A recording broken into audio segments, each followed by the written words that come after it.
Let's imagine together. We have gone on an 8-month journey and arrived to the planet Mars. Yes, Mars. Somehow, we'll have to figure out how to build for protective and durable structures to shield us against solar radiations, galactic cosmic rays, and extreme temperature swings. On a Mars mission, there is so much we can bring and inhibitively expensive to launch tons of and tons of construction materials into space. So, to realize if pioneering habitat that progressively grows, adapts, and expands into a permanent outpost, we have to think differently about how we build these habitats, and robots that build them will enable humanity to thrive off-world. I am a space architect. I design and conceive habitats supporting human exploration in deep space, like on the surface of Mars.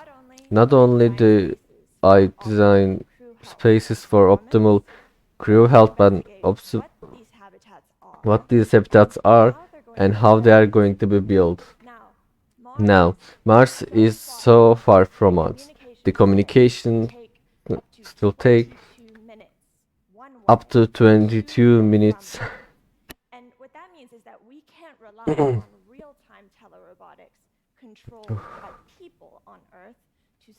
to supervise what happens in construction on Mars. For that matter, to supervise anything that happens when we are exploring the planet. But if we leverage autonomous robots, we'll send 3D printers and other construction robots to build for protective habitats and shelters before the crew even arrives. So, how exactly would 3D printers would build an habitat to Mars? First of all, we need to understand what these commonly known as DOT and other resources that are local and indigenous to planet, including water, and possibly combine them with blinders that we bring with from Earth. Our goal when we design these habitats to air, sinir oldum.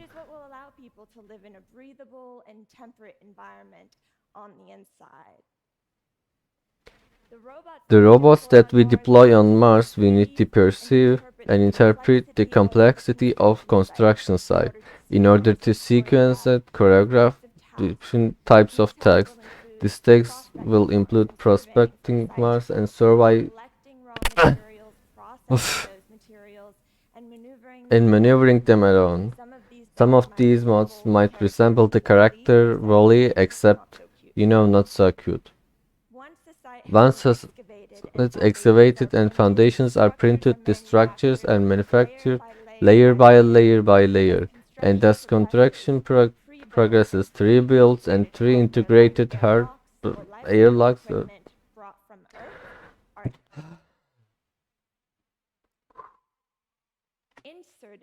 inserted into the print until finally there's seal and various connection points. To do more than just survive in space, we need to create an environment that positively contributes to well-being for months and years into the future. And as more civilian astronauts travel to space, it's important that their environment more than cycling International Space Station, which today represents the state of the art for the long duration human life in space. We also want to cooperate for access to natural light through windows and greenery. These were features we are missing about, but which we know are critical to positive psychological functioning and well-being. For long-duration missions in deep space, it's important that the crew members feel less like they are living in a machine and more like that they are living in a home. There are other ways of approaching habitat construction on Mars. Hard shell on Infer may not provide the radiation protection we need, and living underground and lava tubes doesn't quite support direct surface exploration on planet. And why would you travel 8 months to live underground? And habitats that we create will need the most durable and the most resilient structures ever conceived. Future of our self-regulating and self-maintained structures to support the crew members while they are there autonomously when they are not. Before we send anyone to Mars, we need data to some very key question about human health, safety, and fortunately for us, we are test much closer to Earth. That's our own moon.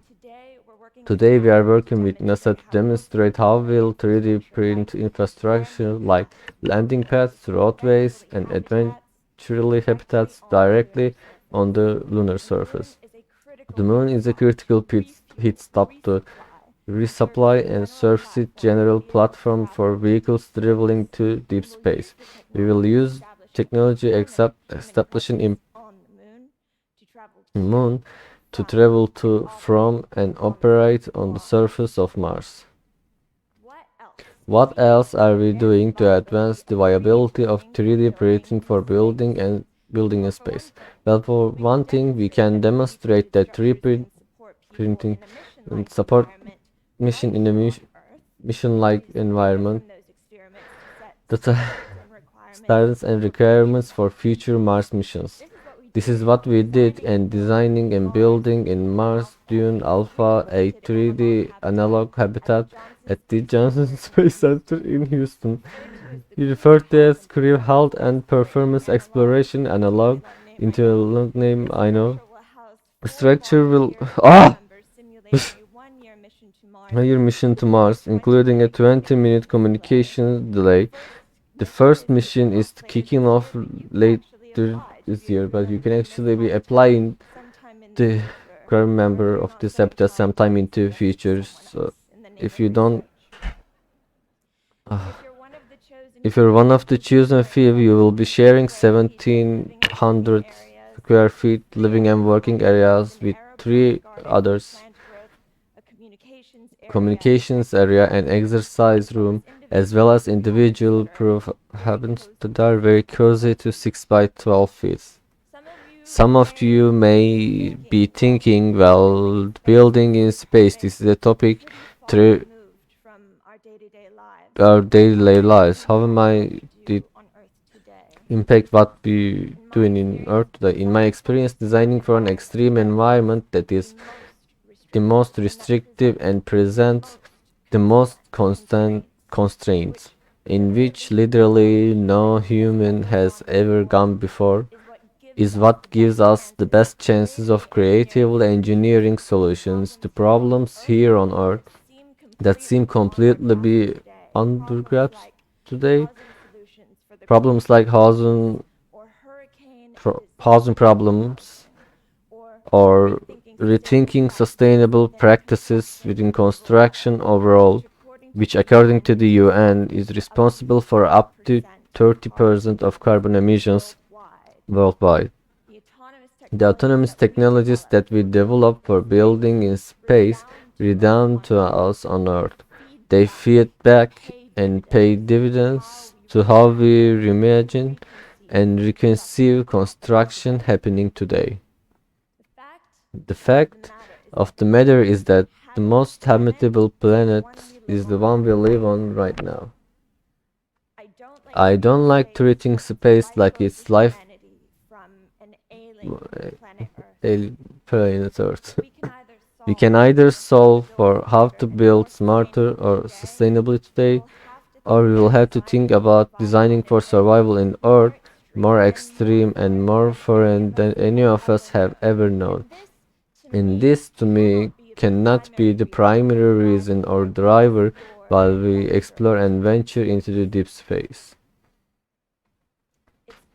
It's been over 50 years since any human has ever traveled outside of Earth. Things are about to change. We will develop a permanent moon base and we will build autonomously on Mars. We are on the cusp of seeing radical transformation and how we build on Earth and how we push past limits to a new frontier of human exploration in space. Thank you so much.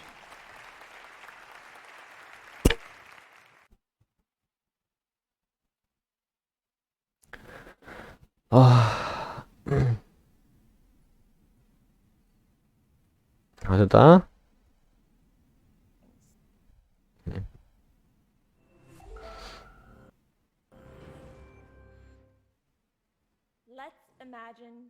Gelin birlikte bir düşünelim.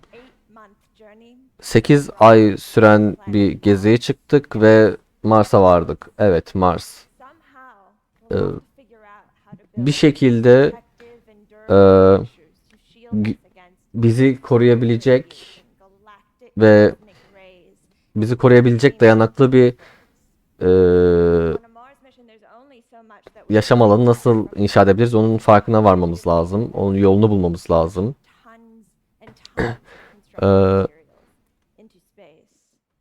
Birçok bu yapı malzemelerini dünyadan uzaya götürmemiz oldukça masraflı.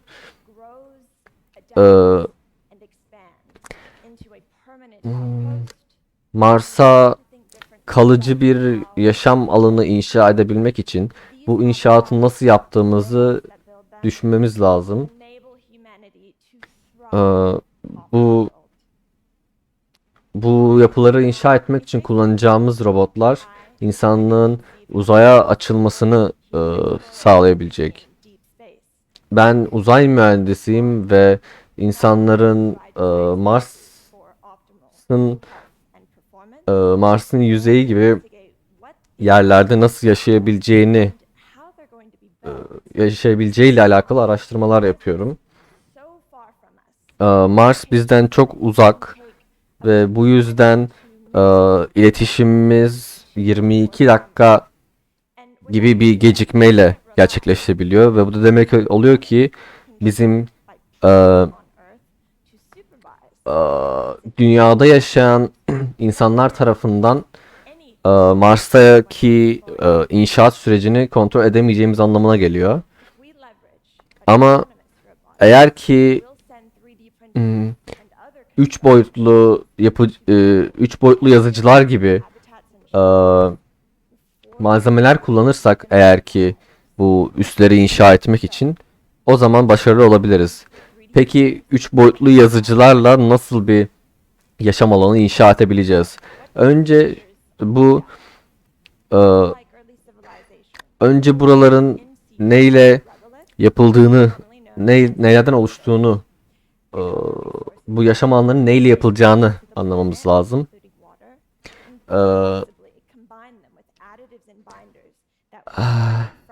Tabii ki de burada kumları kullanacağız eski insanların yaptığı gibi ve mühendislerimiz tarafından işte su gibi malzemelerle birleştirerek yapım malzemeleri yapılacak ve Mars'a göndereceğimiz robotların bu buradaki farklı işlemleri yapabilmesi için yeterli olması lazım. Bizim için bu materyalleri toparlayabilmesi ve bu materyalleri işleyebilmesi lazım. Bu robotların bazılarının kişiliği Wall-E'ye benzeyebilir ama tabii ki de onun kadar tatlı olmazlar. Taban bu yapıların altyapıları yapıldığı zaman gerekli yerler yapıya eklenecek ve ardından bağlantı noktaları da tamamlanacak. Uzaya gidebilmemiz için yıllarca ve aylarca bizim hmm, güvende olmamızı sağlayabilecek yaşam alanlarına ihtiyacımız var.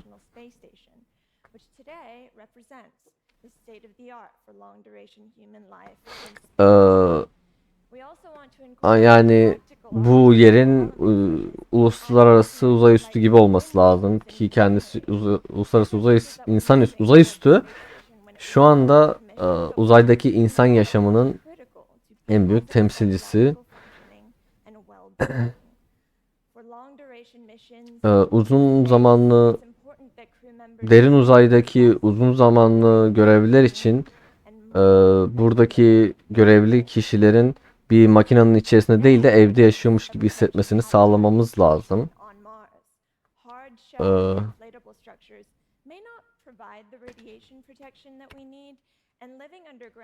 e, Bu yaptığımız yerler bizim tam olarak ihtiyacımız olan radyasyon korumasını sağlayamayabilir. Ama yer altına ev yaparsak da bu sefer de yüzeyi doğru düzgün e, inceleyemeyiz.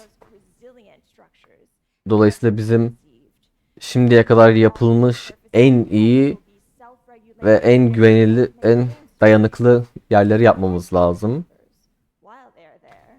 Ki böylece bu çalışanlar oradayken onları destekleyebilelim.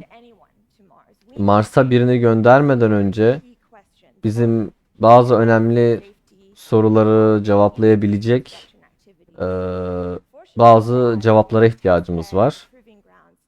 Bu yüzden dünyaya çok çok daha yakın bir test bölgemiz bulunuyor ki bu da dünyamızın uydusu olan Ay ve buraya şu anda Ay'ın yüzeyine bir yaşam alanı inşa ediyoruz ve burayı dünya derin uzaya yapacağımız yolculuklar için bir üs gibi kullanacağız. Ve buradan Mars'ın yüzeyini yapacağımız işlemleri de yöneteceğiz.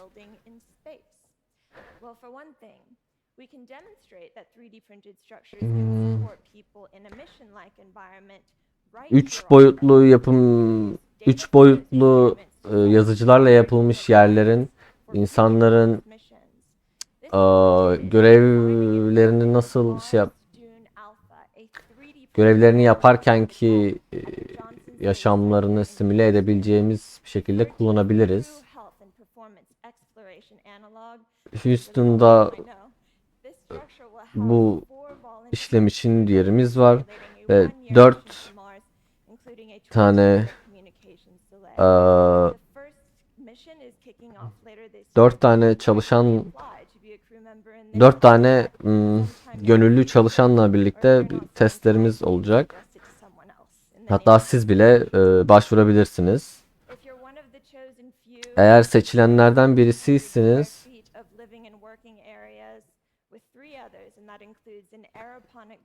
700 fit kare bir alanı paylaşacaksınız diğer 3 kişiyle birlikte. Burada spor salonu, çalışma alanları gibi yerleriniz bulunacak.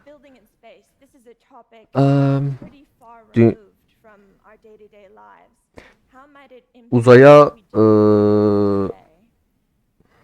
uzaya yaşam alanı inşa etmek bizim günlük hayatımızda gördüğümüz şeylerden çok uzak şeyler.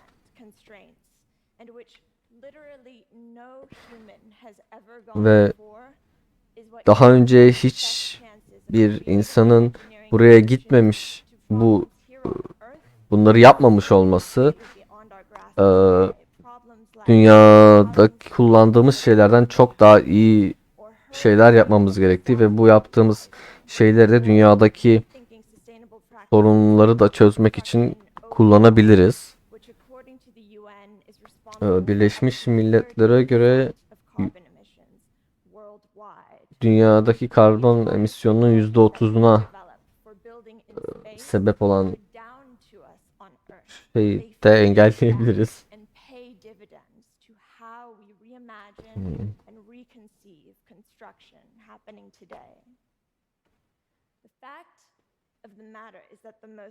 Ö- Önemli olan şey şu ki en yaşanabilir gezegen şu anda üzerinde yaşadığımız gezegen. Uzayı sanki bizim için e, bir yaşam alanıymış da nerede istersek yaşarmışız gibi muamele yapılması hoşuma gitmiyor uzaya.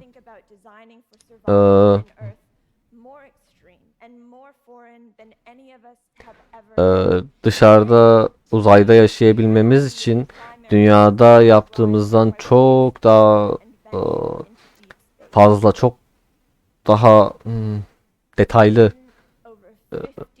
planlar yapmamız lazım. Ee, Dünya atmosferinin dışına bir insanın ilk gidişinin üzerinden 50 yıl geçti. Ee, Kalıcı bir e, uzay üstü inşa etmekteyiz. Şu anda Ay'a ve Mars'a da yapacağız. İnşa edeceğiz. Ee,